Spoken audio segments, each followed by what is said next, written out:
using them. Like I'm all for like cooldown.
Hello, welcome to the Windbreakers podcast. I'm Yahtzee Crucial. I'm joined by Jay and Marty, as always. God, I never get bored of saying that. HVD. Oh my god. Yes, well, HVD, as everyone. Marty Marty's just talking about his favourite horrifying venereal diseases, but the rest of us are talking about Valentine's Day, which just passed, just in the rear view. I exchanged cake and flowers with my wife. What did you do, Marty? Did you exchange, you gave her cake and flowers, or you gave her flowers and she gave you cake? I provided the flowers, she provided the cake. That's you got off on the good end of that one. What did I play? She likes flowers and I like cake. I played some. Which way was Valentine's Day? Yesterday or 2 days ago? Regardless, I played some Saturday. Resident Evil 8, and then Saturday I went to a bar. There you go, the big two: Resident Evil 8 and a bar. It's a very romantic game, Resident Evil 8, because it opens with your wife getting murdered by gunmen. Yeah, she gets shot pretty hardcore by Chris. That's not good. That's not good for business. What do you do, Jay? Jess and I exchanged letters, which we do on events like that's this. sweet. How very formal. We ate takeout and watched Drag Race, and we both did 16 plus hours of work to finish videos. So it was very romantic. On your own accord, no one told you to do that. On our own accord, yes. I decided to switch what video I was making 3 days before it was due in. So I did two weeks worth of work in 3 days. It was a bad decision. Last question: what was the takeout that you guys got? It's called The Local near us. They do like nachos and just like generic takeout food. We just hadn't had it in ages, and we decided to get that. It was nice. All right. Well, fair enough. We did it. How romantic of all of us. Yes, but while we're in such a romantic mood, we thought we'd talk about couples and romantic couples in video games. Yes. Yes. And I would say the emphasis is on couples here. There's plenty of games with a romance element. But the problem I've always had with games like Persona and Stardew Valley and all the things where there's a suite of possible affection recipients that you can choose from is that these tend to be very one-sided because the main character is inevitably a blank slate. Sure. I feel a good couple, a good romance, like has to be between two parties. There has to be chemistry. And it feels like in Persona, the girls are doing all the work. Joker's just standing there going, I agree, here are some flowers. Yeah, what are they attracted to, right? Apart from like it's Joker. That's always a murderer. That's always the question that undermines harem romance, in my view. What on earth are these people attracted to? Where's the romance? I mean, that's always the character is supposed to be like the audience surrogate, right? But when you think it's the same thing, like you think of Gordon Freeman, you're like, why would Alex possibly be interested in this guy? Like he is a complete wet blanket and kind of a sociopath. Why does anyone in the Half-Life universe have any degree of enthusiasm when Gordon is in the room? I would just roll my eyes and be like, oh, that guy's back again. Yeah. Well, Jesus Christ, he always brings the mood down. Sucks the air out the room. Well, we've got a fairly prominent thumbnail. Do you want to kick off with that one, Marty? I will, yeah, because it's relatively fresh in my head because I replayed Final Fantasy X last year at some point. This was one that I played originally back in 2001 and had never actually replayed it. And I remember it impacting me a lot. It was, a formative year, a formative era of gaming for me. And when I played it first, especially, a fully voiced romance and the fact that Yuna isn't this damsel in distress, I thought was great.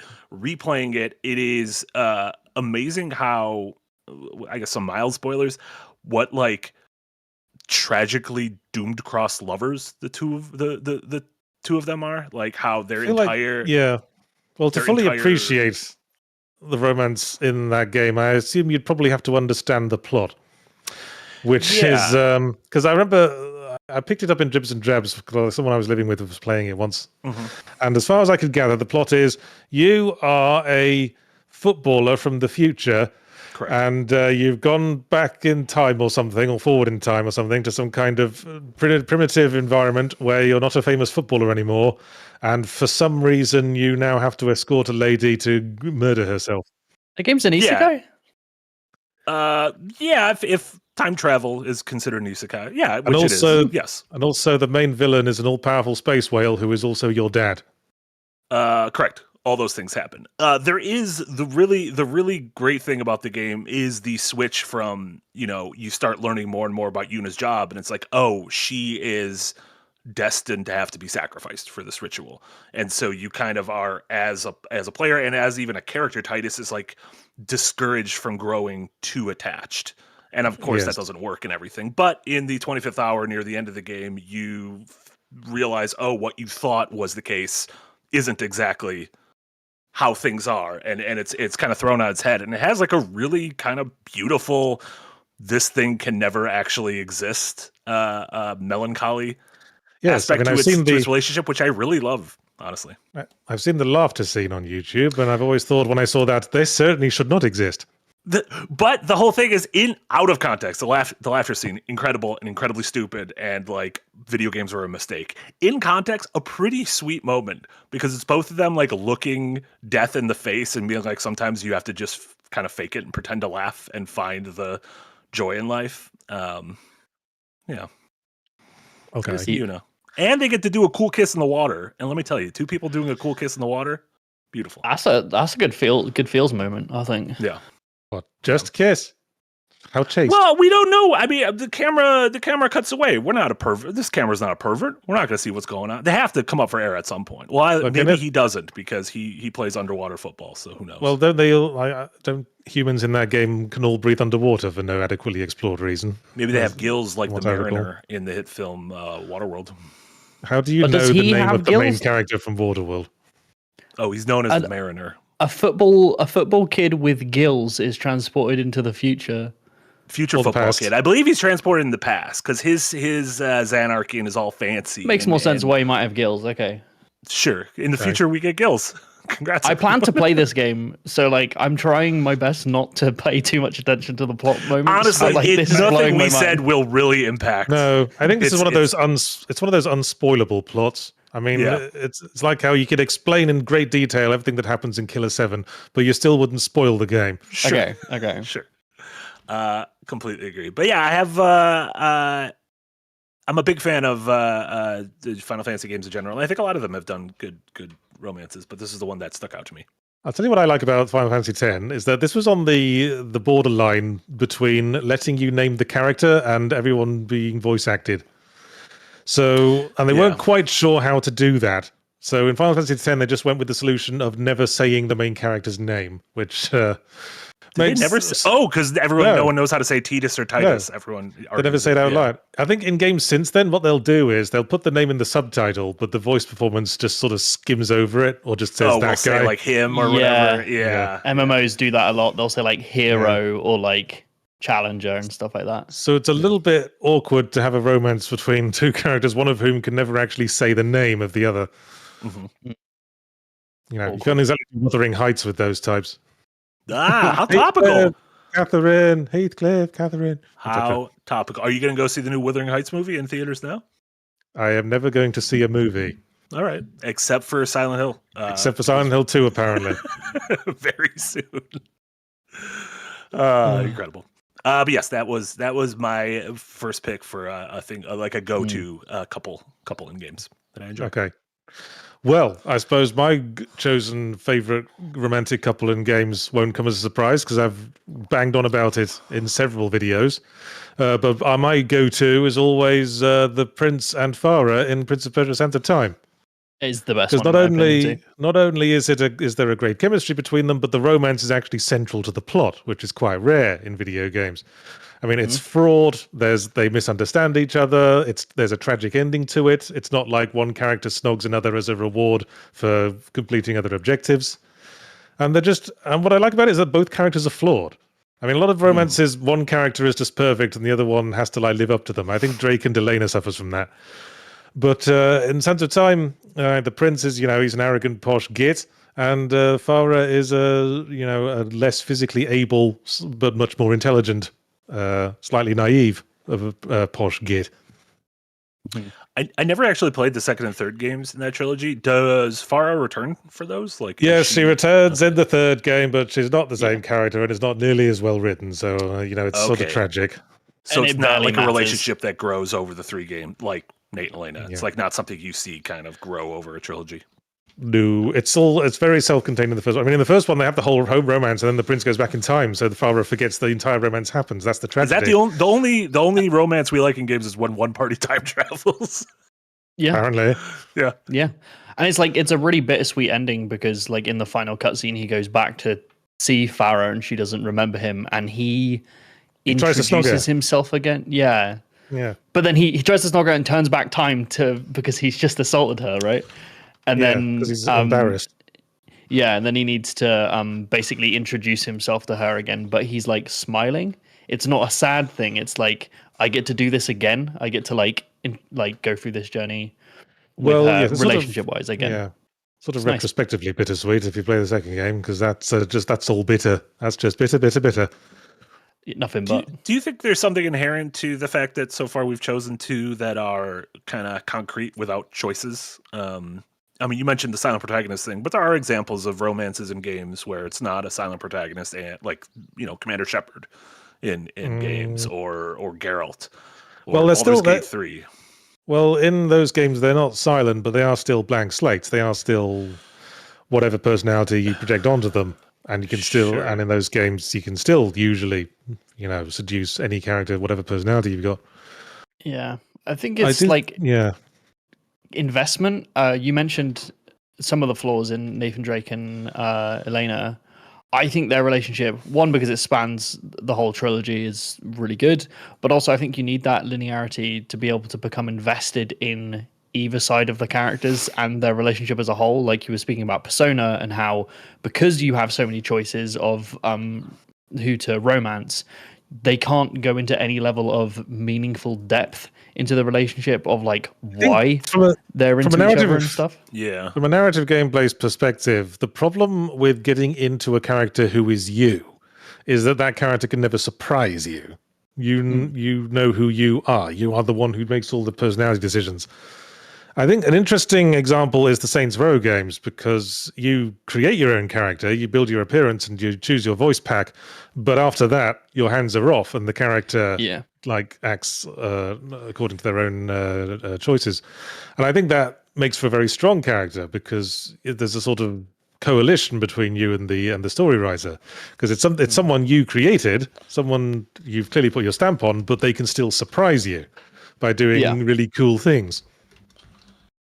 Yeah, cool things and flawed things, like you were talking about with Prince of Persia, and I think the same with Uncharted. Sometimes Nathan or the Prince do things that are really stupid, and you go why would you do that? Why would you treat this person like that? And I think there's something valuable in that as well, watching this character grow over time, so that the actual relationship that they're trying to pursue can grow as well. And I think that's a great way of getting people invested in it. Yeah. Some of those can be tough though, because it is like a push and pull between when you're watching a sitcom with like a Will They Won't They, or like any rom-com movie, or like a romance anime, like you are watching two developed characters and you have no control over either of them. Whereas when you have some sort of control over Nate in Uncharted, and if he does something you disagree with in terms of a relationship, there is like a disconnect, right? There is your brain is being like, well, I am embodying this character, but I'm also not this character because I wouldn't do that thing he just did. Yeah. And that's what I guess that's what makes the romance compelling, because as well as being invested in the lovey-dovey stuff, going, "Ooh, I like it when I see people snog," you're also going, "What are you doing, man?" And that's investment of a kind. Yeah. It's the same thing of like a horror anything, when it's like, why is someone going further into danger? It's like, well, that's because that's how you get the spookies. If they're moving away from danger, you don't get the spooky shit. We love they just retire. That's beginning of I just wouldn't go to Silent Hill personally. I just wouldn't go there. When you're saying, "Kisser, you fool, what are you doing, man?" That's that's investment in the romance. You're sold. You're in. Yeah. Jay, do you want to nominate a couple? Okay. So probably if we were going to go straight couple, because we discussed this just before we started, I have some odd choices. Because when I think of couples, a lot of the ones you guys have picked are some of my favorites. I would have also picked the Prince and Farah. I think the ones I just mentioned with Nathan, Drake, and Elena is also a really, really great one in my eyes. But one of the things that I dislike in games that have romances is the whole like damsel in distress thing. Like regardless of gender, but just like, and I understand this, it's to drive gameplay and to give a very cheap way to motivate the character, but the other aspect of the relationship is in trouble and you need to go save them. I'm not a huge fan of that unless it comes to this one couple. And when I say this is not a romantic couple. I've picked one that is, they are two characters that are together for the majority of the game, and they have a relationship. Jaden Page. It's Banjo-Kazooie.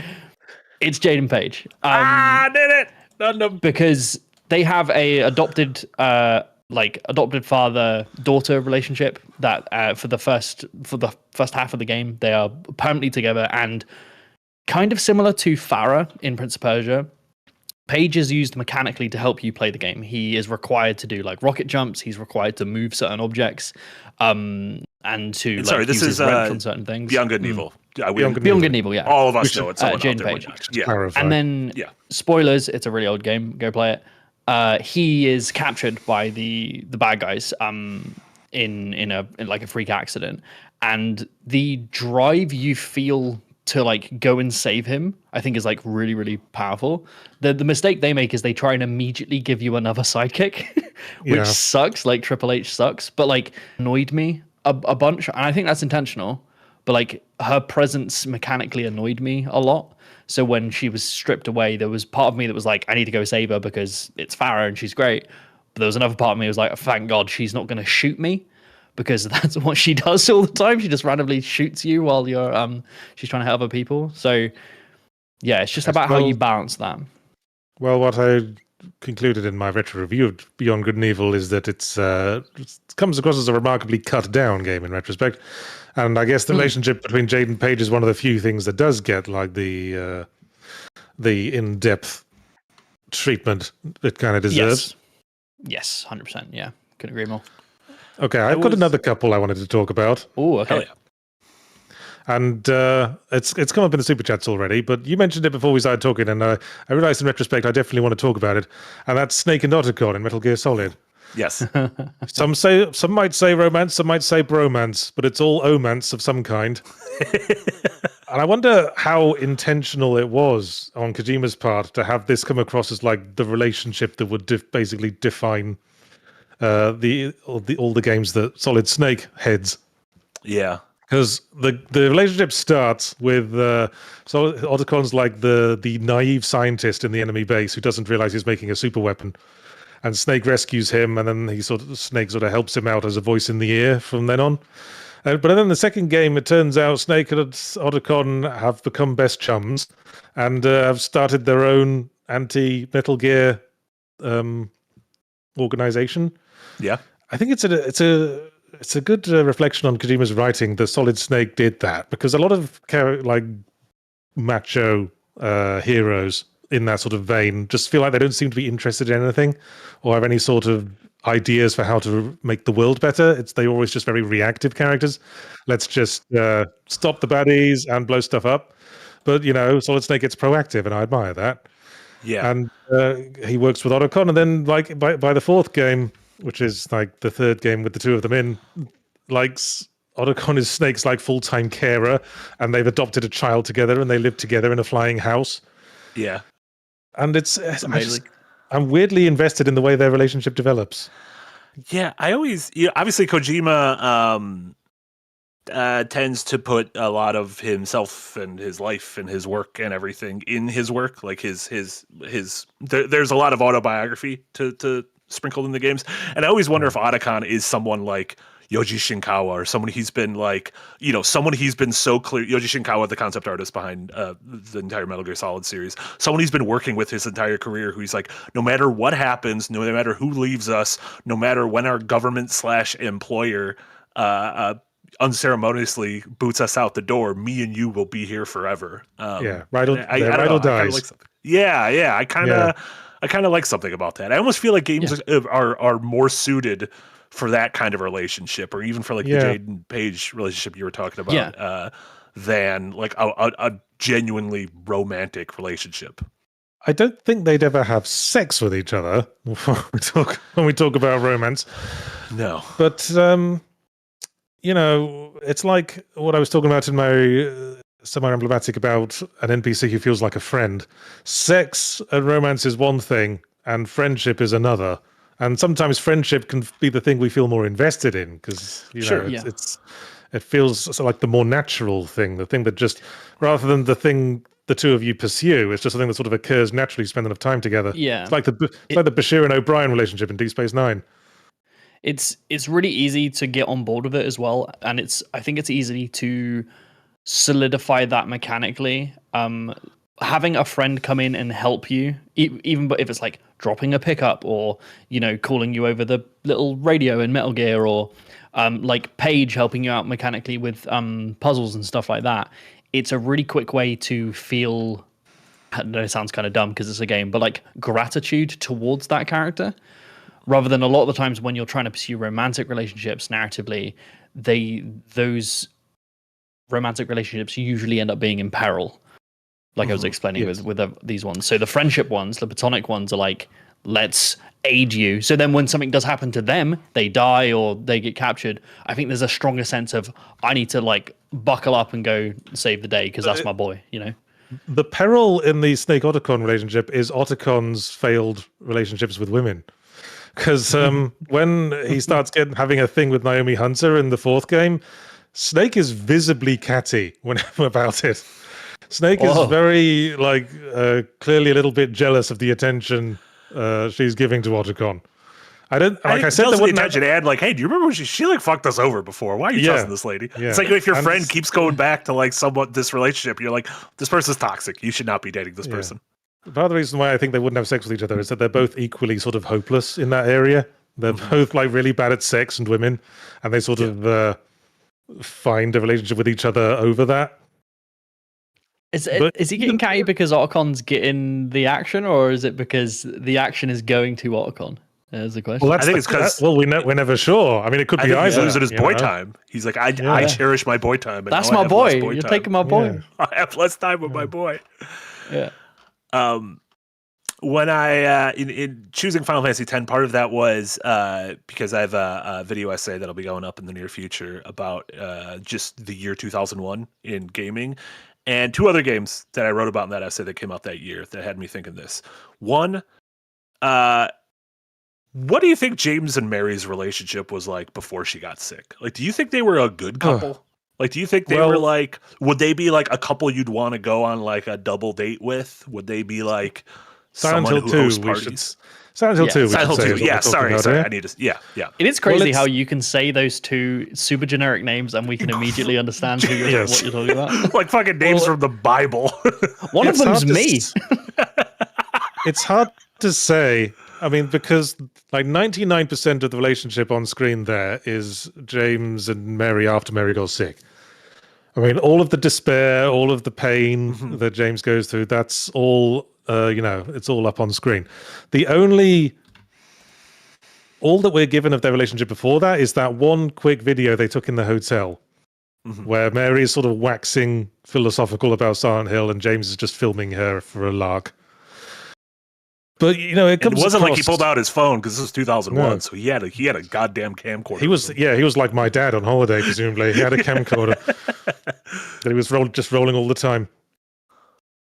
But that sort of says something in itself. I mean, when my dad was like filming stuff every time we went on holiday, he was never living in the moment.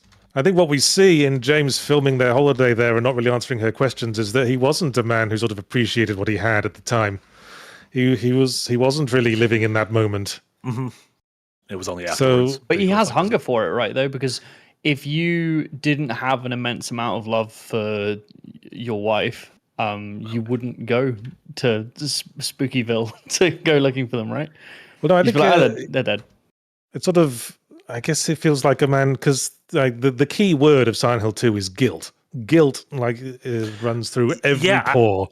I mean, that's my I think thing. part of that. I think part of that guilt is that I sort of get a sense that he felt like he didn't appreciate Mary when they did have happy times. I mean, that's the crux of like, does he go back to Silent Hill because he loves her and has a glimmer of hope she's still alive, or is he so fucking torn with guilt that spoilers, there's this woman still in the back of his trunk. He's drawn to Silent Hill by the chance to have the relationship again, but also do it better. Yeah. In his mind, that's why he's so drawn. Yeah. Also, if you want scenes of Mary and James from before she got sick, have I got a film with you? It's called the second Silent Hill movie, and it's pretty bad. Actually, the third film Silent with Hill me, movie, James. I got all of us. We're all gonna be watching it soon. I think this is one of those things that maybe the story benefits from not showing it. Mm-hmm. Don't show. Yeah, tell. let you infer. Yeah.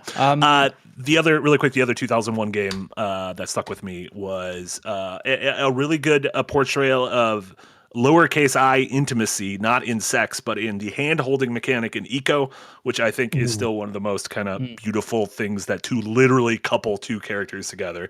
That the main mechanic in that game is grabbing the other character's hand and guiding them through this. A character relying castle. on you, or you relying on them, is a really powerful. Yeah, and she's like, Yorda's like, could become a bit damselly, but she's able to do things that you can't do, so you need her in order to get through. So it is, a symbiotic relationship, but you are the only one who can bash the shadow baddies away. Pages is like that. Is the character that's reliant on you sort of the essence of moe as a concept? I know that's an anime term, but I don't know exactly what moe educate is. me. As I understand it, which this is all like third hand from the way Travis Touchdown always went on about it in No More Heroes, but moe is sort of a character you feel like you want to protect. Yeah. Okay. Like, so they could be cute. They could be like, naive. Yeah, she's like small and slender and luminescent and wearing like a sheer robe. Like it is very like, she gives off, please protect me kind of thing. Yes. Yeah, it's not like, oh, I need to protect them because that has been ordered to me by the game. There's like because of how they're animated and like the narrative connections, you feel like you want to protect. I feel like Pikmin are like that. I want to protect my Pikmin when I'm playing. Wait, so is moe inherently like horny, or is moe just cute, like stuffed animals or moe or whatever? I've relayed all that I know about the subject. Oh, Eric said cute, so maybe it's like a cute thing. Okay, Speakeasy in the chat. Speakeasy in the chat supplies a Wikipedia definition. Moe is a word that refers to strong feelings of affection, adoration, or excitement towards fictional characters in anime, manga, video games, and other media. Fuck it, I'm putting the Pikmin down there. Yeah, I love the Pikmin. Cool. Join me in the Pikmin trough. So my favorite couple, me and Otto's Pikmin. All right, Pikmin and Moe, it's official. Pikmin or Moe. I have one.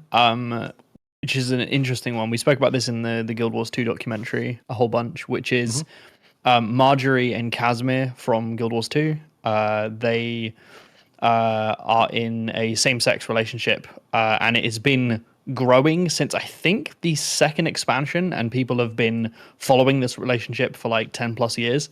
And in one of the recent expansions, they got married, and it was a huge event.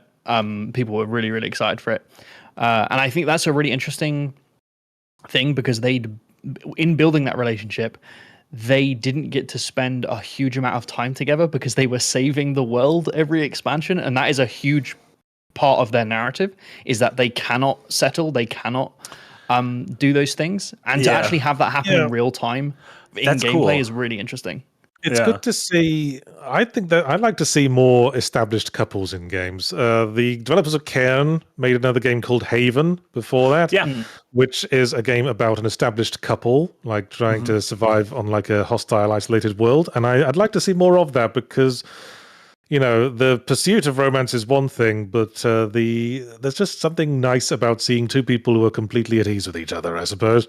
And that's another way you can get invested in a romance. I liked the scenes in Uncharted 4 where we see Nate and Elena's dreary home life.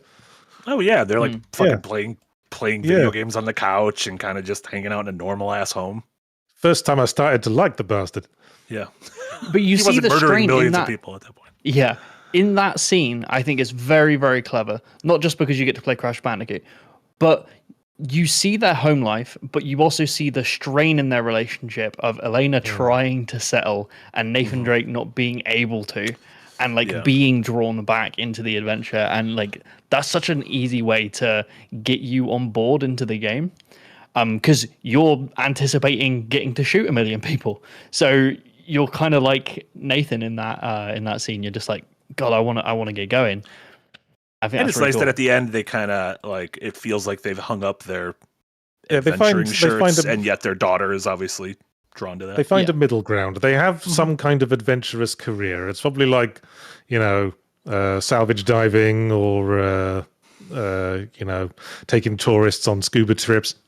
It's something that's adventure adjacent without involving guns and smugglers all the time. Yeah, I do like you mentioning Haven. It is nice. It is rare that we play a game where it's like you enter the game and this pair is a couple. Yeah. And it just is. And then so you explore what that's like, and it's not, oh, you need to earn it. It's just like examining what a. Are we going to get that in GTA 6? Seemingly it is like a Bonnie and Clyde kind of thing. I am curious about that. Curious if, because some of the romance-y, or at least relationships in Red Dead 2, I thought were pretty good. Yeah, I always wanted to make a sequel to like a platform game called Poacher a while back, where the main character is this sort of old-fashioned, unflappable Yorkshireman in a flat cap who just goes around with a shotgun going, "Hey, bag, I'm gonna get back to tape Jonathan Creek for the wife." And I always wanted to do like a second game where it's like you switch protagonists between Derek and his wife. And his wife just is like, one of them's the range focused, one of them's the melee focused, and just have that sort of very old established couple who have no sexual interest in each other whatsoever, but are just completely comfortable with each other. Yeah, have an unspoken language with each other. That'd be really funny. Wait, what was the game? What were you? It was called Poacher. It was like a Metroidvania platformer. Gotcha. You went into the underworld to fight monsters and demons. I was going to do a sequel where they got abducted by aliens. That's fun. Derek would have his shotgun and his wife would get implanted with a robot arm. That's fun. That would be the pair. I like it. You mentioning Red Dead Redemption 2 was an interesting one there. I think Red Dead 2 does a lot of its relationships well. I think Red Dead 1, as much as I absolutely adore Red Dead 1, it's in my top 5 games of all time. I love it. I think the way it handles John Marston's relationship with his wife kind of poorly, because like the game opens and you're like, oh, my wife and child are basically under house arrest and I have to do what they say or they're gonna kill them. You do everything, and then the epilogue of the game is effectively you get to do home life time and try and build up the relationship back up with your wife.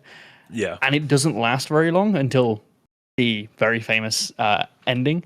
Yeah. And I just don't think any of it landed. Like, you have to imagine what your wife and child was like, and that's then your motivation, apart from the redemption and revenge. Yeah. But I just feel like it's a bit tacked on rather than the rest of it. Yeah, and they tried to kind of flesh it out in two by having you play as John in the back act of it. But yeah, I completely agree. Like I feel like they've wanted me to care about John through those games more than I did. Yeah. Or I would have liked to care more, like Yeah. the way I cared about Arthur by the end. Yeah. Arthur Morgan. Anyway, we've got tons of super chats. Did you have any more in specific conclusion, romances we want to bring up? In conclusion, put some more hardcore sex scenes in your games. Yes, Put please. some stank on it. Put some But stank on it. Not like Also, the one let in characters hold hands. Not like the ones in David Cage's games, like the one where No, you have don't to do that. thrust with the analog stick. No, No, don't do do that. that, please. You know what? Genuine question. So they announced they're remaking the God of War trilogy. God of War 1, 2, 3, the Greek games. They're remaking. That is the word. Oh, remaking. God. Are they going to keep those fucking scenes? Like, Kratos is a bad dude in those games. Like, a real bad, not He's just, a terrible dude. he's a flawed character. It's like, you're just murdering innocents and you're just raping and pillaging. Like, you are a bad dude. The game opens with him accidentally killing his wife and child. Like, he's a terrible person. Well, he wasn't raping. They always try to make out that it's consensual. I don't feel like it. Yeah, but it's Greek mythology. It's implied. I mean, it's just weird that, he just drops through a roof and there's a fucking willing threesome just waiting for him. But, yeah. Yeah. It's with, as in answer to your question, no. They'll probably do what remakes always do and sand down all the interesting edges. True. That's an edge you could sand down. Fine with me. You can sand down that edge for me. Don't you sand down that edge of mine. I like that edge. I need to edge. Anyway, super chats. Starting, of course, with Raven's Weekly Word of the Week, who gives $5. He says, week 37, Dyad. My vote for best couple would be MC and Cortana. Well, he actually wrote Cortona, but I assume he meant Cortana. Or maybe Solid Snake and his cardboard box. Ooh, Snake in the Box. I love.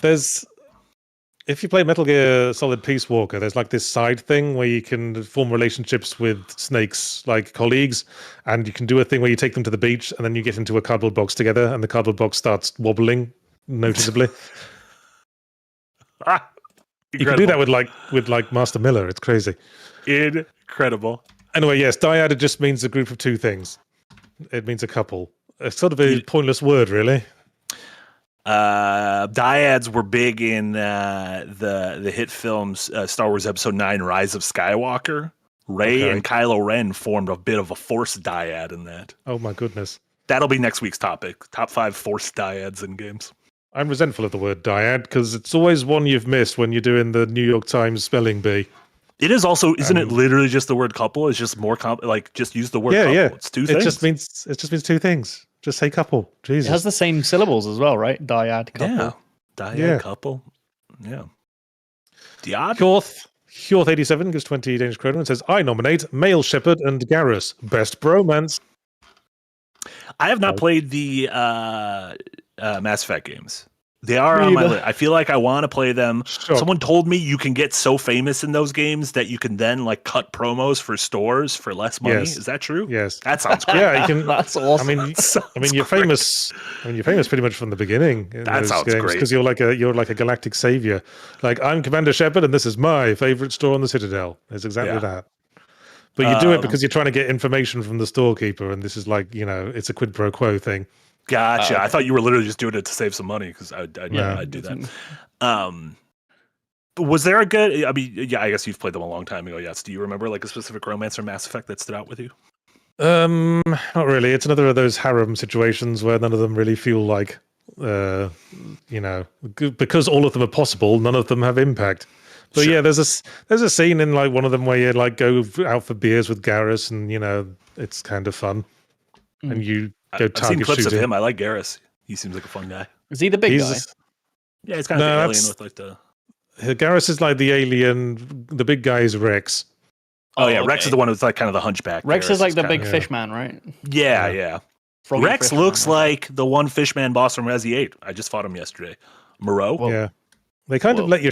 They shied away from letting you romance the obviously alien characters in the first Mass Effect, but I think after the response to that, they realized what a bunch of perverts and freaks people are. They understood who their audience was. Yeah, so you can Also, romance Garrus. who are you going to offend? Let me fuck the fish man. Well, exactly. We're in space. No one cares. Yeah. Yeah, I want to role play as Star-Lord. Yeah, exactly. Exactly. It's sex with all sorts of fishmen.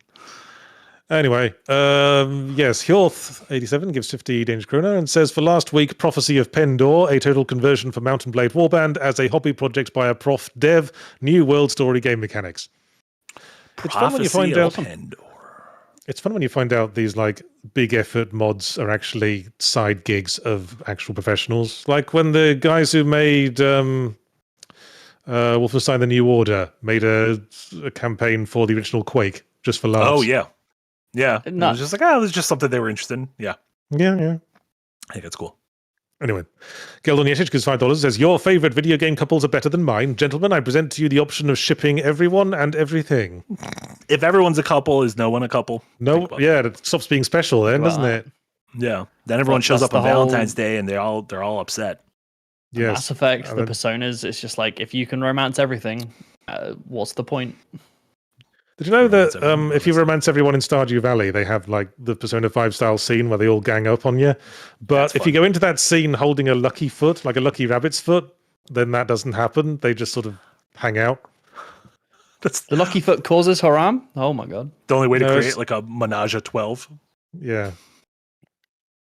Anyway, Waiting for Seaman gives 128 RSs and says, we shall not speak about romance options in the Persona games. Oh, shit. Also, shout out to Conception 2 by having high schoolers having star children by touching hands. That's as much as I want to know about that example. Is that not how children are created, by holding hands? At the end of Eco, we had a shit ton of kids because of all that hand holding. Speaking as someone with 2 kids, no, it is not the way you have children, and the way you have children is actually quite traumatic and horrifying. Please educate Marty and myself.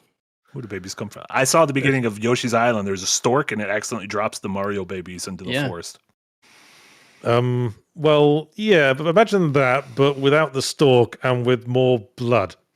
Okay. Gotcha. And a weird sort of squid-like thing that you are invited to cut the cord on. There's a game that just got announced. Oh, God. And it is a game I don't even want to where know what I just reminded you of. You play as a little spermazoa going on a full journey, and it's called Become. Oh, I love it. It's called Become, and it looks delightful. Eric somehow had the trailer up before I even mentioned what the game. I said there's a game, and Eric knew exactly what I was excited about. He just typed in sperm game, and he got real lucky. He found it so quickly. It looks delightful. Is it called Become as a pun, or is it a really pretentious name? I think it's both. I think it is because you are becoming life, but I think you become. You are literally become. Yeah. This guy become. Yeah, it's great. Oh, Christ. Anyway.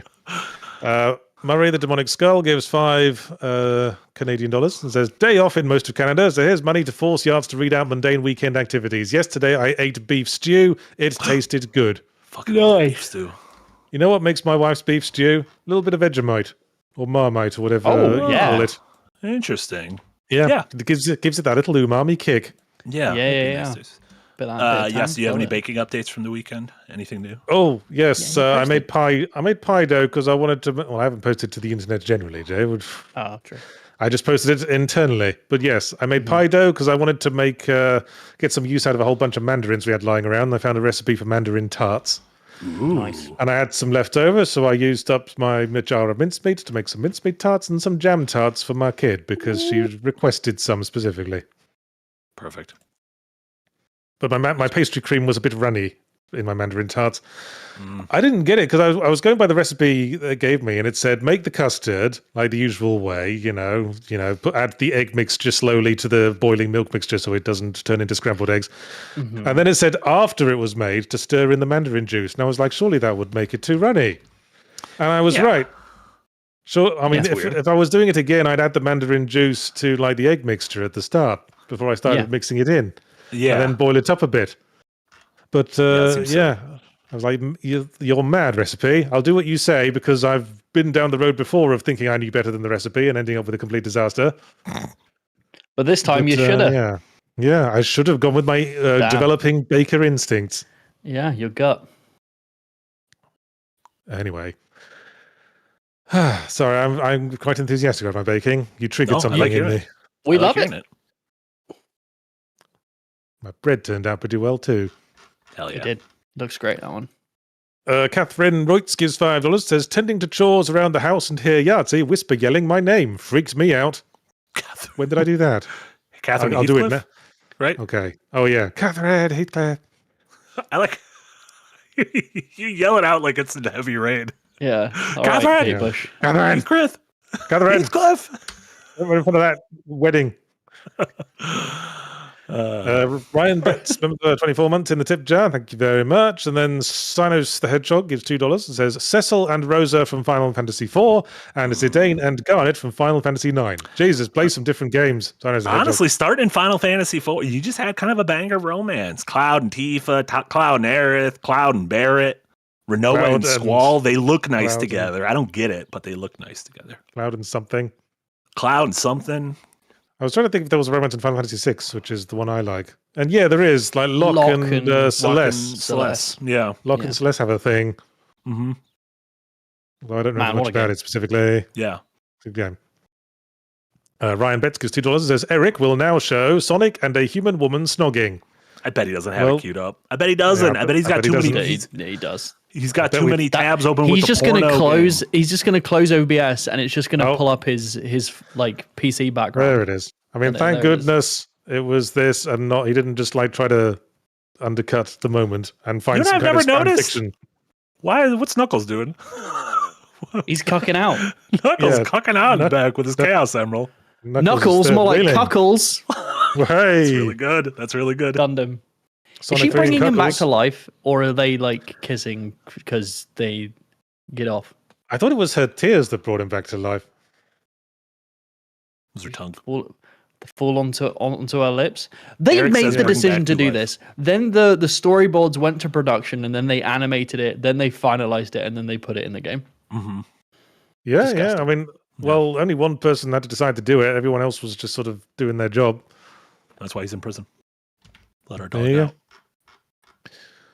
LLLLLLLLLL gives 100 ZZKs and says, are Solid Snake and Otacon the longest running video game couple? I mean, that depends on if you think Mario and Peach are a couple, I suppose. The funny thing is, like, the most intimate I've ever seen of Mario and Peach is at the end of Odyssey when she's like, I'm actually not interested. I would like to go on a vacation of my own. And no, I've never gotten a couple vibes from those two. I think Mario's more in a sort of indentured servant role. Like, this is his job. His job is to rescue the princess now and then. And Peach just, says, kisses him on the cheek the way she'd kiss, a really efficient wedding caterer who brought food at the last minute when we thought they weren't going to be able to cater the wedding, and she's so grateful. That's a great way. The way you kiss a Swiss Army knife for fixing a bunch of problems. If that is a relationship, it's mad toxic. Like, it's stupidly toxic. Yeah. No, I think the canon relationship is between Peach and Bowser. They're just always on the rebound, It's on and off. A real Sam and Diane. So Mario's the cuck. He can go sit with Knuckles. Yeah, it's like Peach gets back together with Bowser, and then she's like, oh, Mario, I'm regretting my choices again. And Mario's going, Jesus fucking Christ. Has to go rescue her. How many times does Mario have to hold her hair while she pukes into a toilet before this whole process stops? Eric brought up Paper Peach. There was, remember that one weird, what's the thing in Thousand Year Door?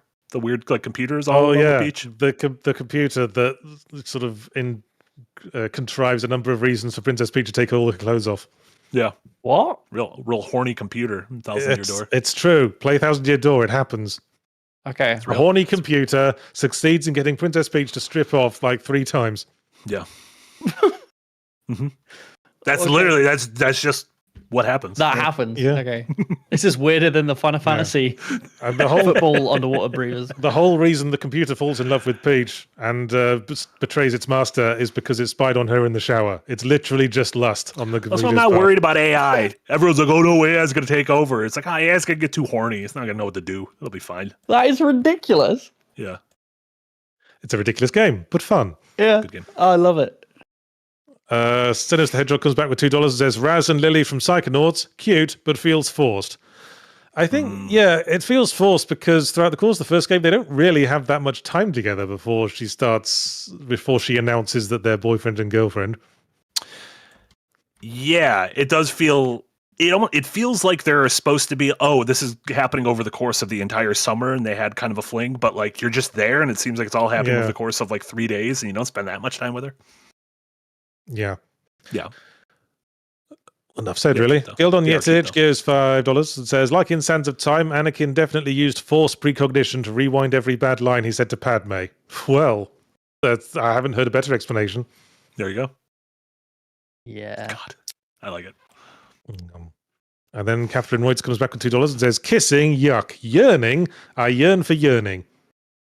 We need more yearning in games. Why don't we have any yearning? Well, I think there's plenty of yearning. I mean, Ken, the whole game is yearning to be on top of a mountain. Yeah, that's true. A lot of games you yearn to be at the top of the mountain. Journey, you yearn for the mountain. Yeah. I think most games have you yearning for something. Yeah. Yearn 'em ups. Yearn likes. I mean, just think about the games I've most recently played. Romeo's a Dead Man. Yeah, obviously, you're yearning for something there. Big yearning. Yearn is motivation. Right? Code Vein 2. I'm reviewing Code Vein 2 this week. What do you yearn for in that? I guess you yearn for a better world. Sure. Or something. Yeah. What about Eugenics? What do you yearn in Eugenics? Well, as I said in my review, the problem with that game is they don't really explain what you're yearning for. Sure. Makes it tough.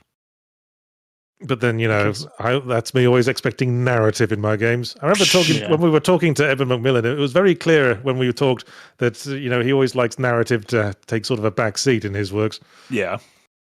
And that sort of explains for me why Eugenics doesn't actually explain why you're doing anything that you're doing in that game. Because in Evan McMillan's mind, I'm sure your incentive to finish the game is to finish the game. I think that's how he thinks of it. Yeah. But yes, I'd like a bit of narrative myself. That's why I like Hades. Yes. What again? That's a roguelite with a narrative. And then some. Have you finished it? Sorry, I know some people. I still haven't finished Hades 2. I know some people say that the ending. Okay. Screws the pooch. I've got the ending. Obviously, I did like the halfway ending where you defeat Kronos and Typhon. Yep, I got that. I've got the ending where you track down the Fates and meet them, and I've got the ending with Hecate that actually felt like a good ending to that character's. Which is the ending you get if you complete Hecate's character arc. Okay. And that felt like enough conclusion for me. Gotcha. Okay.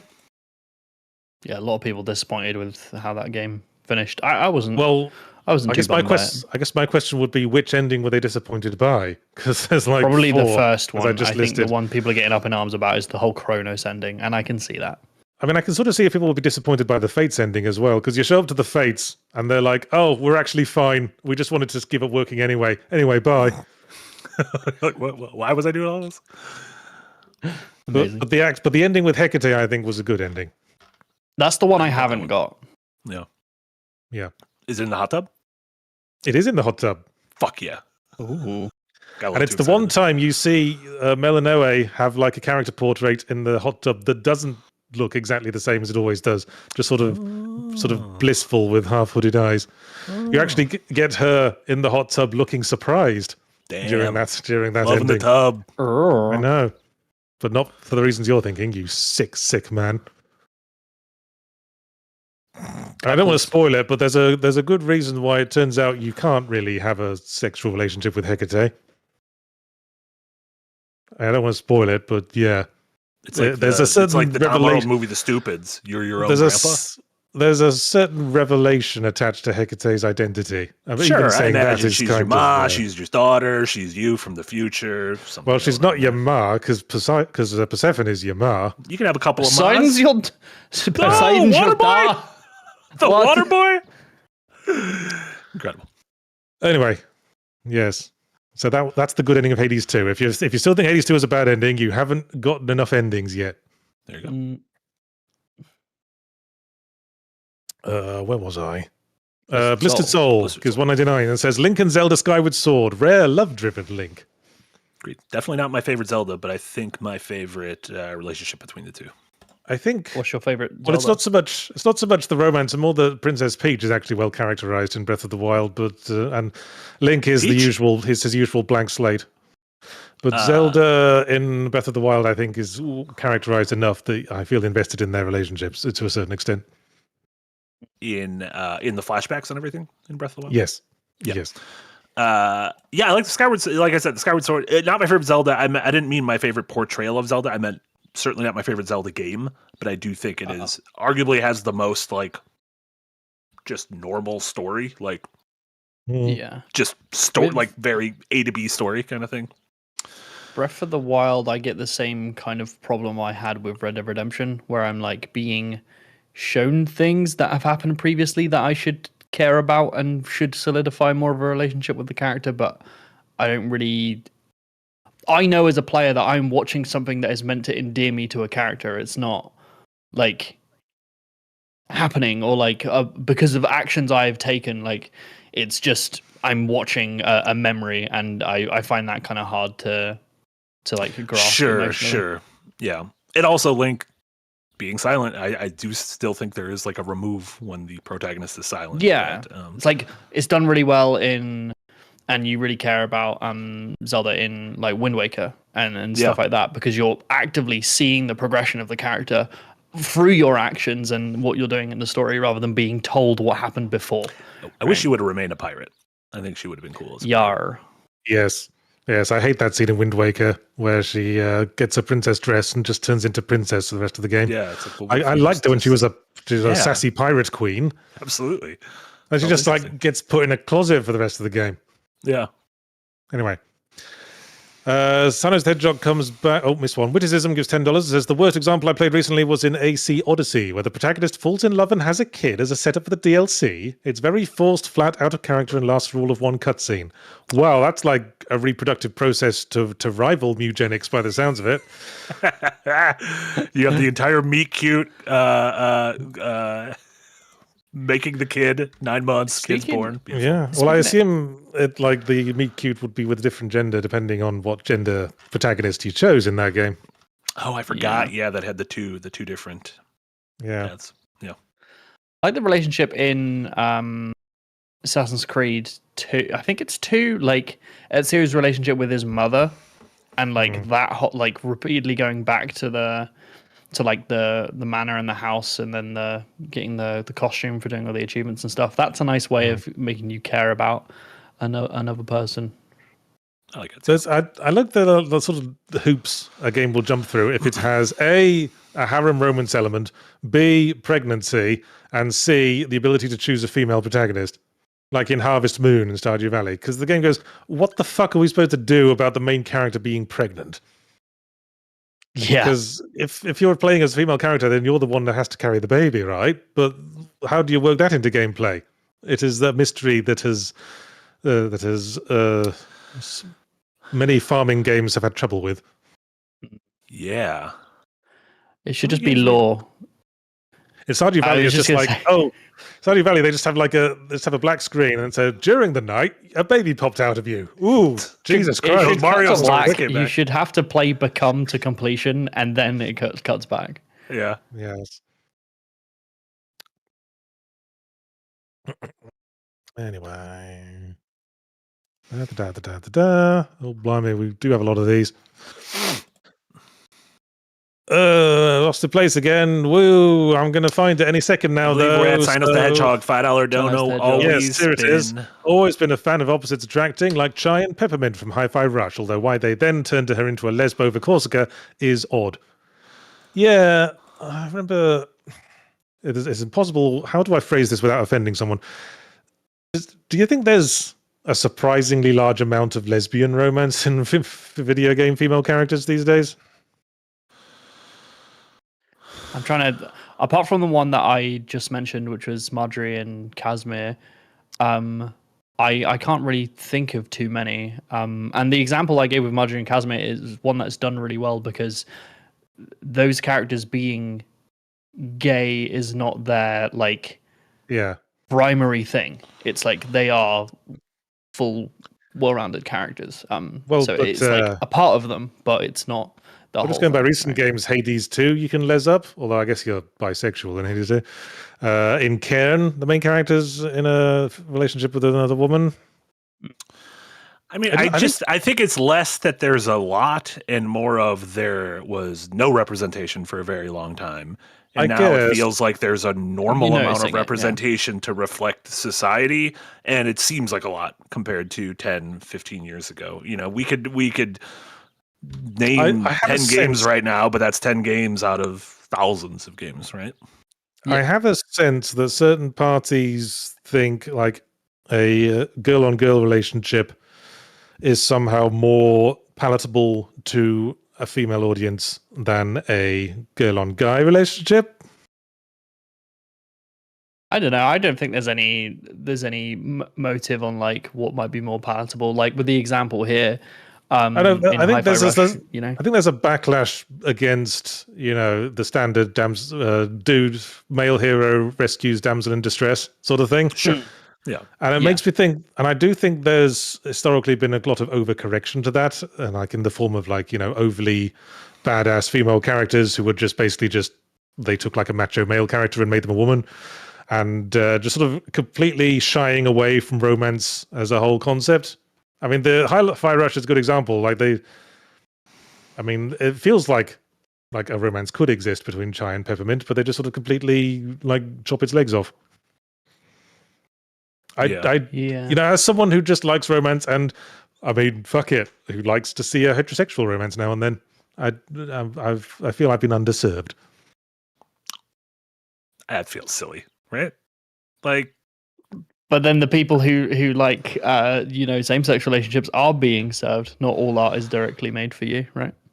I mean, also the three of us each chose our favorite relationship, and it was from 20 to 30 years ago. Like, is that indicative of like that we didn't name anything in the past 10, 15 years? Is that just like... I mean, it's commonly said these days that Gen Z has a problem with sex and romance. Mm-hmm. And it tends not to show up in things a lot. Yeah, I mean, you still see it in the indie space. Chat and Jess are talking about 1,000 Times Resist, which I think is one of the most interesting love stories in any game in a very long time, and it is a most predominantly queer love story. Yeah, I don't know. I do think a lot of romances in modern games are bad. I think that's why I had to go back quite a ways. Because games don't have a lot of time to develop these relationships, they inevitably do feel forced. And I'm having trouble build up over the rest of the entire game. I'm having trouble dancing around this because I don't want to like come across like one of those. Oh, why are there no white straight males as protagonists anymore? Sure. Why are all the women and the queers taking over? I'm not saying that at all. I like a relationship. I like a romance. I don't care what genitals each members have got. Mm-hmm. Okay. Yeah. No, for sure. I think cancelled. One of the things with that Hi-Fi Rush example, it feels I haven't played Hi-Fi Rush. So I don't know. It's like seems like they were building up to something and then kind of rug pulled it to do something else. It doesn't really matter what that something else was. It's just that it was something else rather than what people thought were being set up, rather than it being same. Okay. Mm-hmm. All right. I'm going to move hastily on. Frog42 gives $5. Says, just want to tell you guys I love all you do. It's my birthday today. Cannot wait to see this later. Smiley face. Thank you very much. Frog42. Thank you so much, HBD. I made a video about frogs. Eric and I made a video about frogs for you. No, Jess and I made a video about frogs. Sorry, Jess. That was a good frog erasure. I saved it within the same breath. It's fine. It was, fine. Yeah. Shit. And then Mr. Peppy gives $2 and says, best video game romance is Sora and Riku in Kingdom Hearts 2. Okay. Yeah, they kind of set them up as they both want Kairi, but it's clear that they both just kind of want each other. Look at those two kissy boys right there. Well, the thing is like... Yeah, that's anime boys for you. I really like their relationship. I do not like Sora and Kairi's relationship. I feel like that feels a bit forced and I think go save the damsel. From what I've gathered from doing my critically acclaimed Kingdom Hearts lore read, because I haven't played the games, obviously, Kairi seems like a case of character as a lamp. And character as MacGuffin. Character, this thing that motivates other characters. Sure. And has no real agency of their own. Yeah. Agreed. Pretty safe. There you go. Sinos the Hedgehog is $5. As much as I'd like to include a Sonic couple like Vector and Vanilla, oh dear. Who are Vector and Vanilla? The fans should absolutely not be encouraged to ship animals as they're weird enough. No, you can ship animals, that's fine. As long as they're animals and animals. I don't think any force on God's green earth could stop the fans from shipping, apparently. Is this Vector and Vanilla that Eric's showing? Crocodile and like a dog or something? The problem has never been... I'm ashamed that I know this. Vector is the crocodile from Sonic, from Knuckles Chaotix. And Vanilla, I believe, was Cream's mum. Cream the rabbit's mum. Cream's mum. Eric says, yep, you fucking nerd, Eric. Granny Cream. The problem has never been shipping the anthropomorphic characters from Sonic together. The problem has always been shipping Sonic, the animal, and a human woman. That is the problem. Yes, that thing is weird. I mean, what is going to go where on the wedding night is the question. What is going to go where? What is the age-old question? After the commercial break.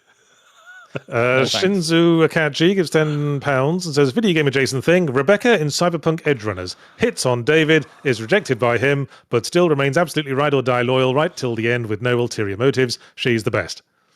Okay. It is nice when fictional characters can kind of get over that hump. I just like it when fictional characters have realistic depictions of like failed relationships. Because like Nathan and Elena are having a failed marriage, right? Like they are slowly failing, or when characters don't get the thing they want and they have to like grow from that.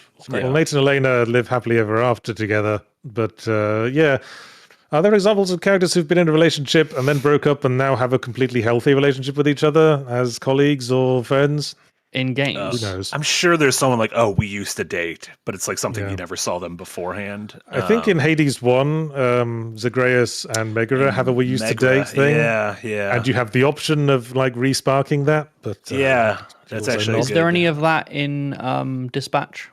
I haven't even played it. I just think there might be. No, Dispatch is pretty much just straight romance options. Yeah. Okay.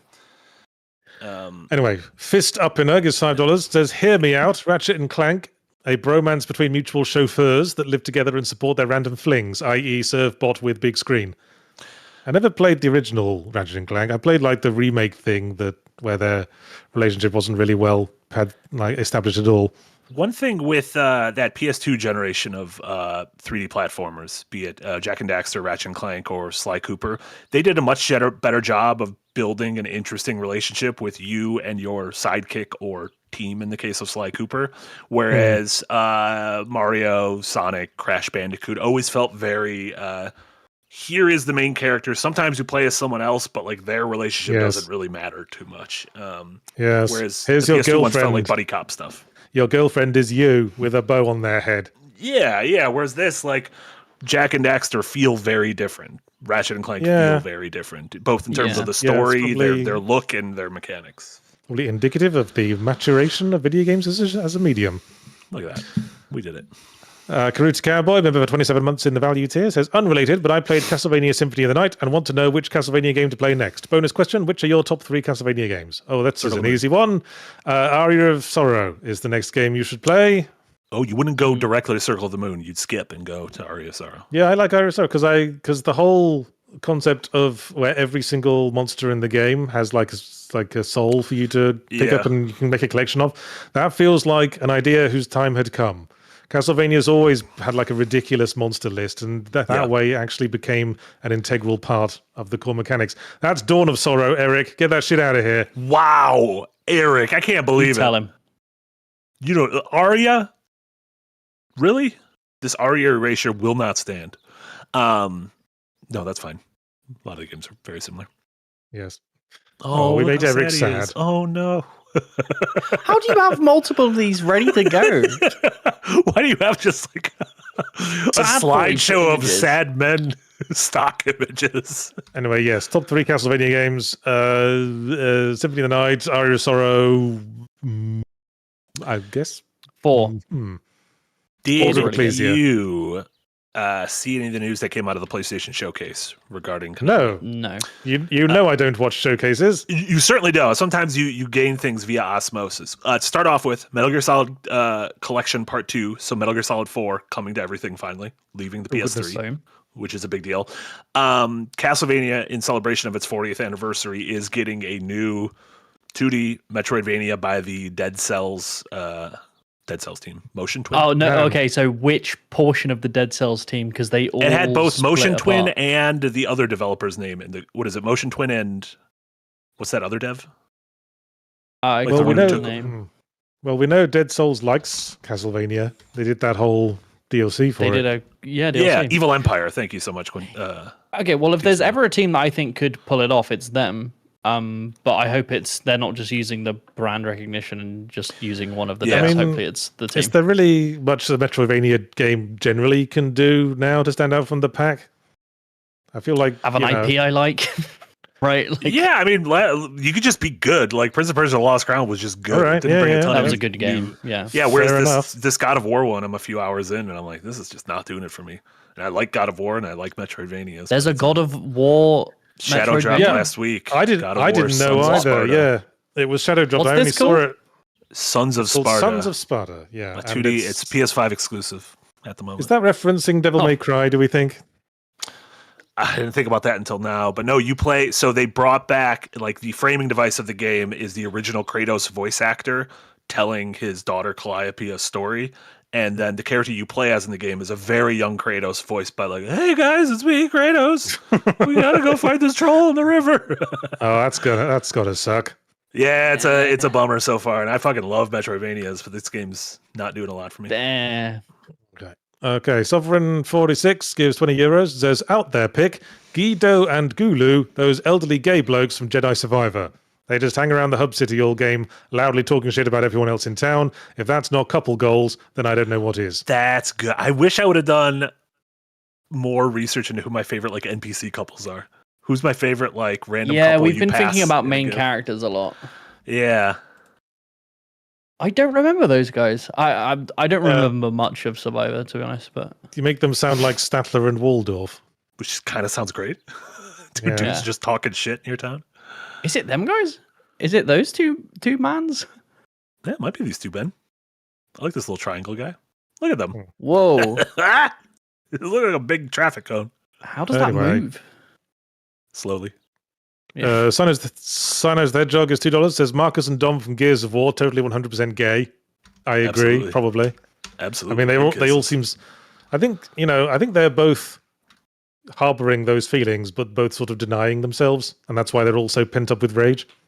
Sure. When you're on the front line during the Clockwork Wars, what was the name of the wars? Whatever I don't know. Clockwork Wars, the Locust Clockwork Wars. Yeah, I'm sure there's like cold nights, and you start doing some kissing, some trench kissing. That's where you kiss in a trench. It's not take your mind out of the gutter. Nothing gross. Trench kissing. Trench kissing. Oh my goodness! I had a trench kiss last night. Wow. The Pendulum Wars. That was it. Thank you. There you go. Pendulum Wars. Oh, the Pendulum Wars. Easy peasy lemon squeezy gives $199 and says playing Haven now, a game built around a romance. Mm-hmm. Yes, it is. Yeah, that's the Cairn folks. I thought that game romance was interesting. I thought the game was kind of boring. I was enjoying it for a time, but then the game introduced turn-based combat, and that really did not work for me at all. Yeah, it was kind of bad. I would rather just has turn-based combat. Yeah, I would rather just like fucking skateboarded around the planet.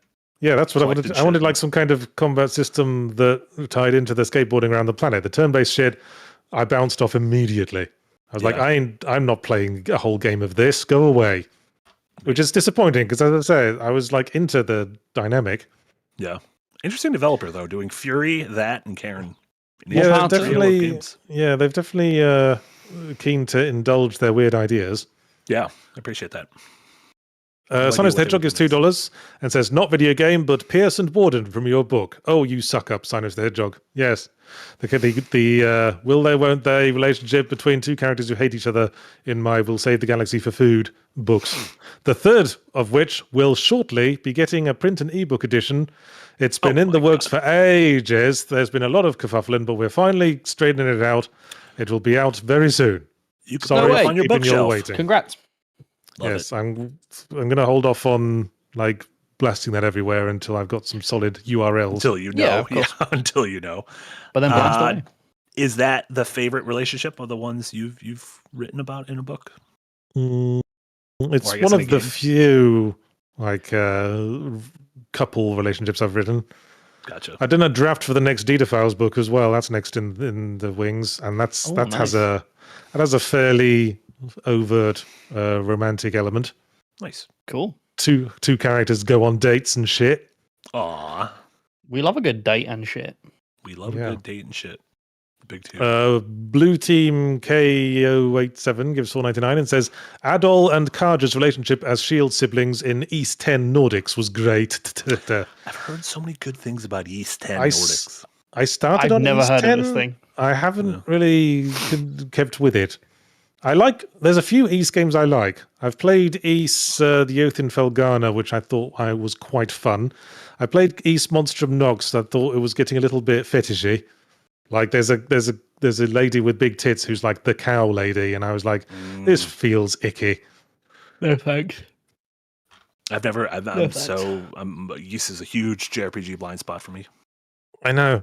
East is like famously the first East game didn't have an attack button. You just had to ram into things. Yeah, kind of like that.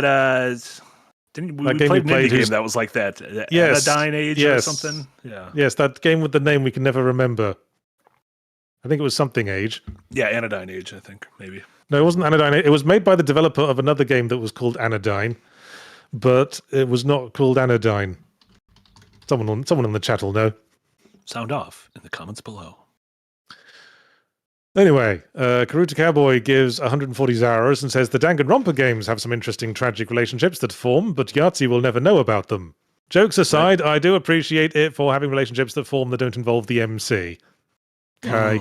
Yeah. Well, I'm sure it'll be one of the things you can vote on in this year's Summer Game Drought Phil vote.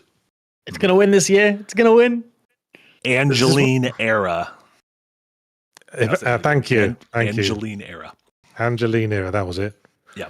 Yes.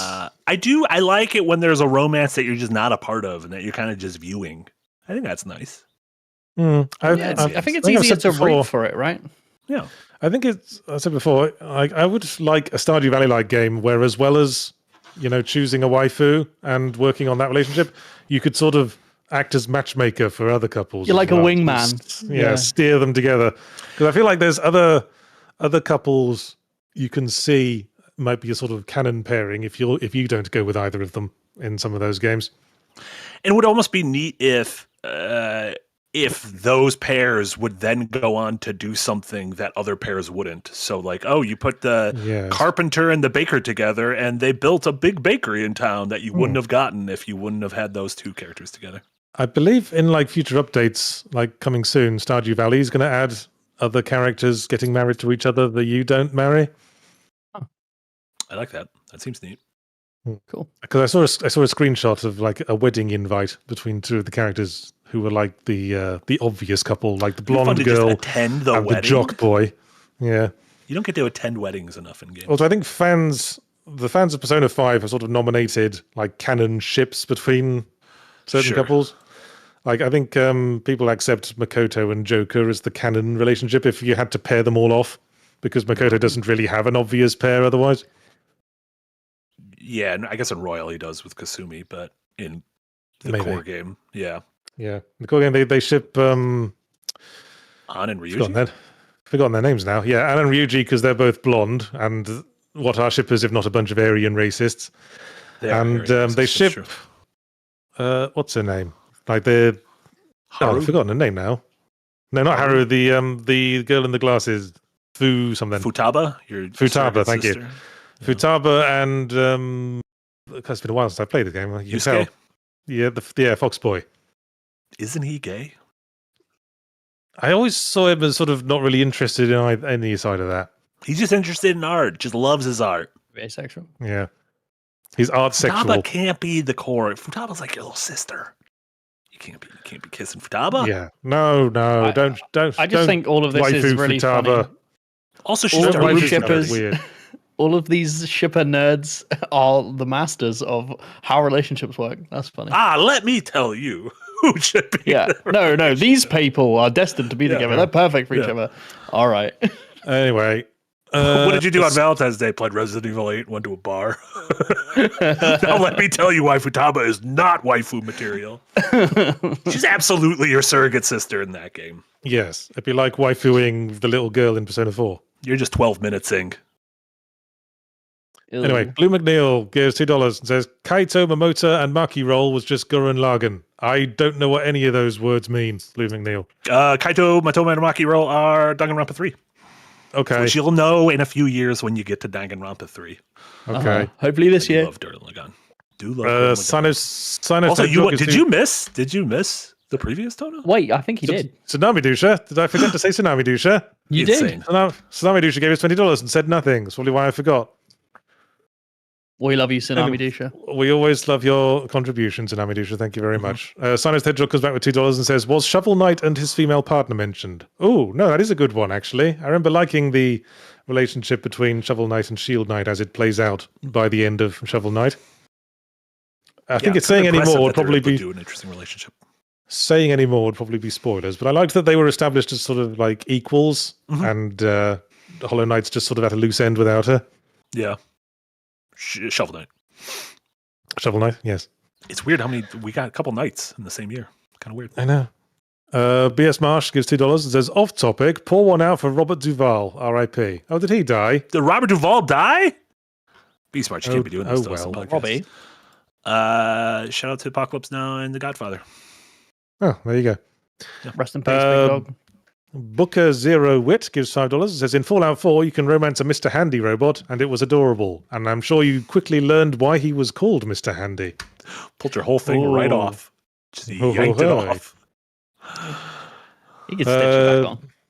Just Existing 45, member for 25 months in the Green Gang, says, help addicted again to FC26UT. I'm dumb, love you guys. I'm not sure what that is. I think it's soccer. So FC is the soccer game. 26 Ultimate Team, maybe.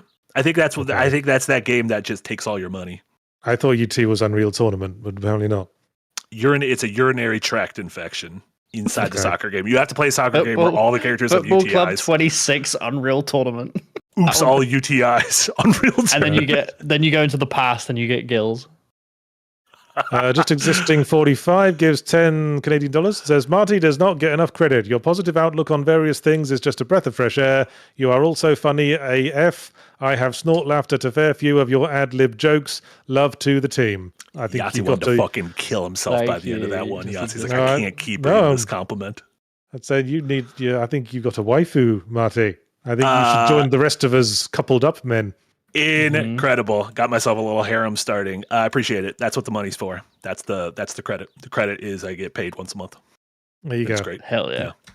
Karuta Cowboy gives 14 Zaras and says Mario and Goombella is the true romance in Thousand Year Door, of course. Although I think pretty much every female character in Thousand Year Door falls in love with Mario, except Peach. I mean, you not seen that mustache? I know, like the ghost lady, cloud lady. Yeah. She's like in love with Mario. The lady heavily implied to be a dude, who is a trans lady, is in love with Mario. The ghosty with the hat. Vivian, the witch. Yes, Vivian. I don't know. What's this character called? Goombella. Goombella is the female Goomba who's like your first party member, and it's very heavily implied that she's in love with Mario by the end. And she's great because she has something to say about everything, and everything she says is fun. Yeah, you have to use her in every fight because that's how you fill up the enemy database and learn how much health they've got. I see. Okay. She's got the I feel like power. the paper game should give you a third party member at any time. I think 2 is too few. No, I'm bad at decision making. But having 2 is still decision making, right? But you got exponentially more decisions when you got to pair up 2 guys to have a sort of synergy with them. Sure. But didn't you just say you need to have Goombella to get data? So so maybe that's for him. It's just the decision's been made. It's Goombella. That's who you point. Yeah. Well, you've always got to have Goombella in first to tattle on the guys, and then you bring in whoever would be most useful for combat in this. Yeah, someone who can attack ground enemies, someone who can attack airborne enemies, and that's why it's magic, physical. And that's why it's very important to invest in the badge that lets you swap out a party member without sacrificing their go. Seems very powerful. I get what you're saying. Hi, Tov. Well, yeah, it costs like a whole bunch of badge points, but it's worth it. Just existing 45 gives to Canadian dollars. Says to 3 lads, what game made you rage the most ever? What game made Silksong. me rage? I tend to be more placid these days, but the one time I literally physically threw something across the room was playing Mario Sunshine and trying to beat one of them fucking floodless levels. Oh my god! Okay, fair. Yeah, those can go kick rocks. But Those I can was a absolutely younger kick man, rocks. and I'd like to think I'm more zen these days. Mm-hmm. I haven't been as mad as I was playing like some of the later sections of Silksong. It like genuinely made my blood boil. Man, I'm trying to. I don't know what the last thing I got mad at. Let's put it on easy if I get mad. There you go. Problem solved. yeah. You can't put Silksong in easy. You gotta just keep bashing your face against the wall. Mm-hmm. I get mad at games when they're bad, or badly made, which isn't the same as getting mad because it's hard. Yeah. Same. Yeah, it's a different one. I don't think that's rage. Yeah. Yeah. I was mad. I got mad at Romeo is a Dead Man because the sequence for pulling bastards out of the ground always went on so bloody long. What did you think of the upgrade system in the little Pac-Man maze? It's interesting, isn't it? Where you select upgrades by moving a dude through a maze and finding things. Yeah, the maze is covered with icons. That's like your attack goes up, your HP goes up. I would have appreciated some ability to zoom out to see what I could be working towards. Agreed. Kind of like the sphere grid in Final Fantasy, to where you can almost like but because I had no idea what I was working towards. I think you can freely rewind, right? Like you can freely draw it back in. But you can freely, completely rewind and restart the whole thing. Yeah. But you can never get you just have to remember where everything was.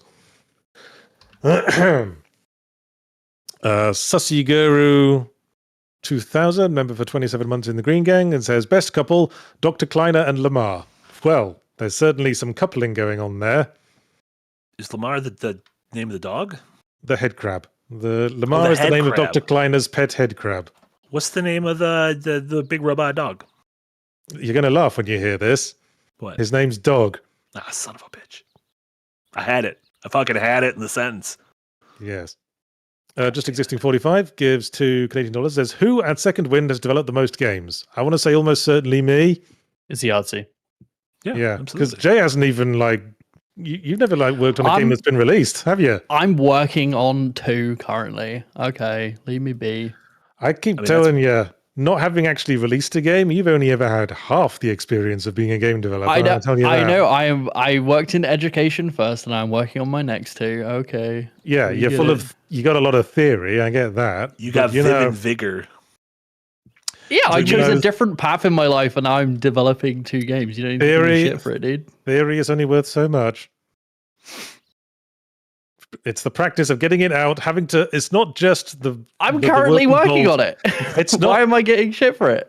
It's not just the work involved in putting it out and supporting it and all of that. It's the decision to put something out to the world for everyone to see and judge you on takes an enormous mental shift.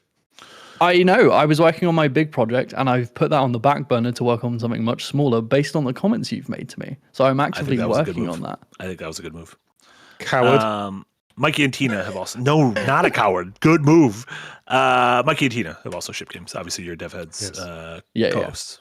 I mean, Tina's worked on a ton of games. Mikey as well, so they might have worked on more. But I've been making shitty freeware games since the 2000s. So I've got a bunch. I've got a whole laundry list of the fuckers. There you go. Anyway. MP5 Drummer gives £2 and says, Noah and Mio from Xenoblade 3 are my fave couple. I need to play it. That's just it. I just need to play those games. I feel like they'll become my favorite fucking games ever if I just play them. What was that last game with a character called Noah in it? Oh, Code Vein 2. Yeah, I was confused for a second. Because where have I heard the name Noah recently? Yes, Code Vein 2, which I'm reviewing this week. Bit late, but better than never, I say. Chode Vein 2. It's Elden Ring, but with anime titties. Perfect. No complaints out of here. Of course not. The True Mandalorian gives $2 and says, "Showed wife become hilarious. I wishlisted." Good. Listen, we're gonna become the internet's #1 become fans. Oh yes, we're gonna I'm get gonna become right the in number there. one become streamer. We're gonna get to the inner circle of become. I don't like the way you say it. Become. Yeah, I don't like it. What's so disquieting about me saying become? It doesn't say 'Cause like you're you're not saying saying become. It sounds become. like you're saying the come of a bee. Like No, the you're bee saying is become. coming, which is You're honey, not saying right? become. Well, if I just said become, you won't know what I'm talking about. It's like if I bring up the TV show Nightmare. You won't know what I'm talking about until I say Knightmare spelt with a K. I still don't know what Nightmare is. What is that even? It was a British TV show called Nightmare with a K, where like teenagers put on a hat and were guided around CG environments by their friends who were not in the CG environment. Incredible. What a time to be alive. What a Yes, nightmare. it was. Yes, and you wouldn't make it these days. Anyway, Just Existing 45 gives $5 Canadian, says, "Yahtzee, are there any modern games that are similar to the OG Wise on Ease on Game Gear? Just played it on my modded GG and remembered how simple and fun it was." I never played the original East. The first one I played was Oath in Felghana. But yeah, that one we talked about. Something Angeline's era. Angeline era. That's got that East thing where you just run into dudes to fight them. So it's presumably exactly the same. Right? It's not kind of... Yeah, a little bit. It's weird. Yeah. It's a weird game. There you go. Weird game. Magnesiumum gives 100 Norwegian kroner and says, "You guys being somewhat public people, relatively speaking, in the gaming sphere, no shade thrown, has that impacted your romantic relationships in any bad or good ways?" Well, I met my wife in the bar I co-founded, so probably wouldn't have done that if I hadn't been in that specific career. So yeah, it's been good. Sure. I feel like Jay's job probably. Yeah, my job may have had an impact on my current how you life beat the situation. people. Yeah. Don't need to go into any more detail than that. Yeah. Jay's going out with Jess, who also works for Second Wind, for everyone who aren't in the know. There you go. Secrets out. I dated people by meeting them at the pub trivia I hosted, which I got partly because Hey, of the following that I had counts. through the job. That counts. So, Yeah, I guess. Yeah. All right then. So, yes. Hawkeye Goff gives 50 Swedish krona and says, "Kawakami in Persona 5, I believe in maid teacher supremacy." No, that's creepy. She Can't be having sex with that teacher. She'll get arrested for that. She's gonna go to prisons. Go to big jail. Probably not in Japan though.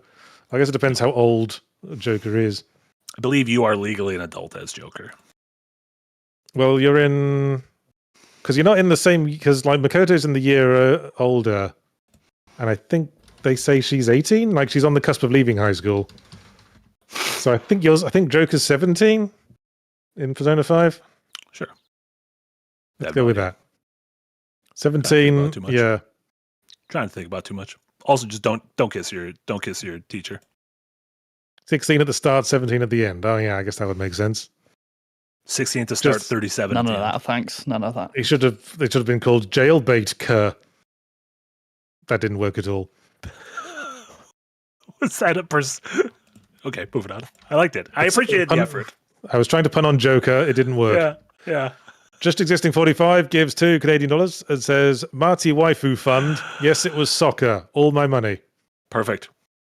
I appreciate it. And then he comes back with another $2.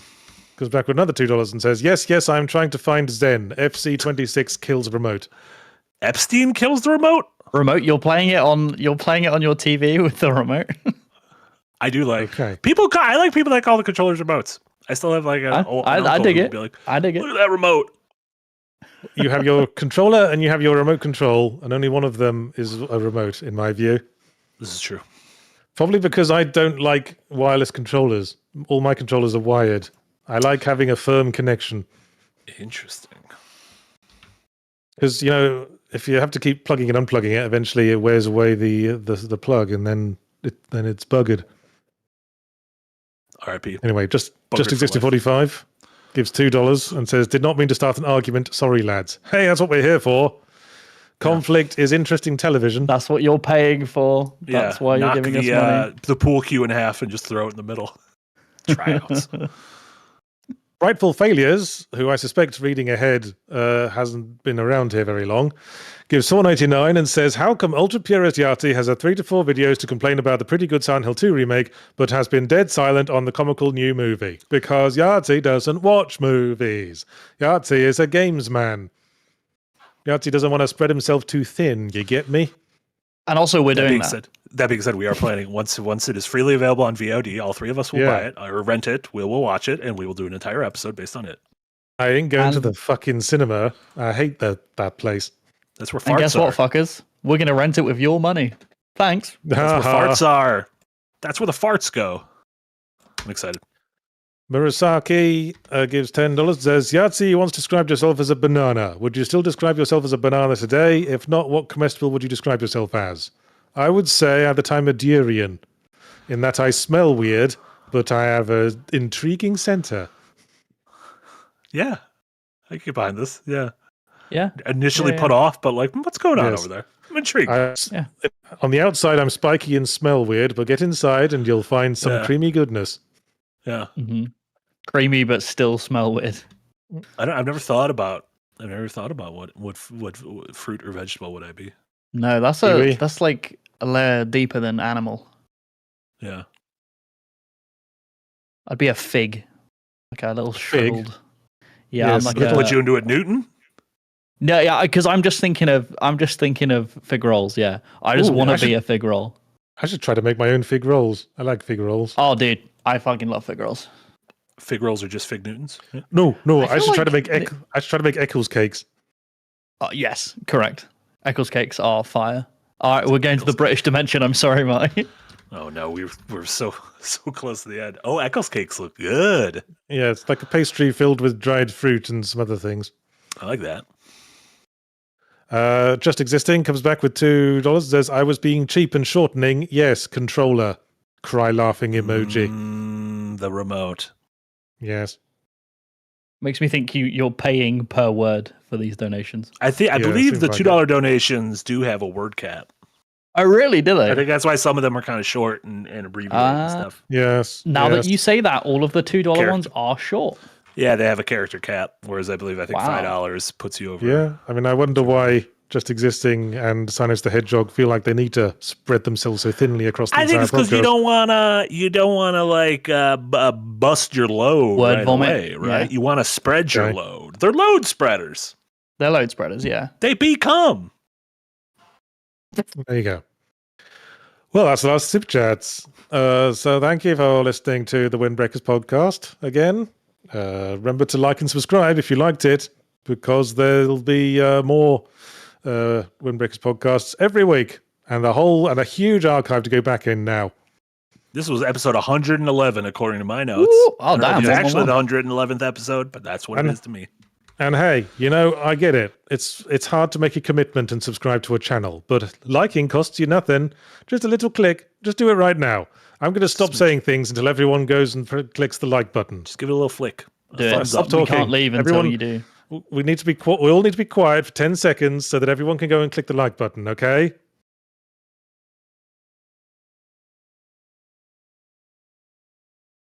I can't believe how long 10 seconds are. That's insane. They weren't up. You started talking. 10 seconds is so long. We're going to miss a like. 10 seconds is so long. Okay, well, hopefully everyone's liked and subscribed now. And hey, now since you did that, why not also consider going to the Patreon at patreon.com/secondwindgroup and chipping in every month. Probably easier than just giving super chats, giving like $2 super chats every bloody week. Yeah. I like the super chats. I think they're nice. Do both. But I also like the Patreon. Yes, I like it all. Yeah. It's all money. Or even do both. Yeah, that's lovely. Yeah. Yes, also content. If you want to know what sort of content your money would go towards, well, for example, there's Fully Ramblematic every Wednesday. This week, as I said, will be on Code Vein 2. And also there'll be my weekly stream, Yahtzee Tries, where I play indie games. That will go out on Wednesday. Perhaps I'll play that new God of War game if I can be asked to plug the PS5 into my capture card again. Oh my God. But probably not. And that's all my content for this week. Oh, but of course the Yahtzee Tries compilation review will be out next Sunday. Yes, so that's it for me for this week. Marty, you plug stuff. Oh, look at that. We know Hot Money Energy later today. The crew's taking it off. Casey is back, but the crew's taking it is a holiday here in the U.S., so taking the rest of the day off. We will be back tomorrow. Jack and Jenna regular stream. We should have a normal Wednesday night stream. The rest of the week should be the normal stream. More Dark Souls, I believe, noon with Jack and Jess on Thursday. Firelink that night. Deadheads is going to be at the end of the week. So yeah, all that normal stuff. How about you, Jay? You had a new video go up this morning. Yeah, a new video came out today on the kind of horrible state of Hearthstone's UI, how some suggested fixes for those issues, and also, yeah, dev heads on Friday. Going to be a fun episode with Mikey, Tina, and myself talking about all the happenings in the games industry. And other than that, that's me. Alrighty tighty. One last super chat last minute. Waiting for Seaman. Gives 100 arses and says, you did favourite couple, now do the opposite. Your worst couple. Well, not right now, because we're about to leave. How about my fist and your teeth? Oh, Conquer and that one flower that's got big tits. Okay. I mean, I think both parties came away from that relationship generally enriched. Mm-hmm. I don't remember anything. I just remember Conquer fell in love with a flower with big old naturals or unnaturals. I actually don't know. Okay. Well, I guess that's it from us then. See you on Wednesday. Bye. Bye, everyone. Bye. Thanks for hanging.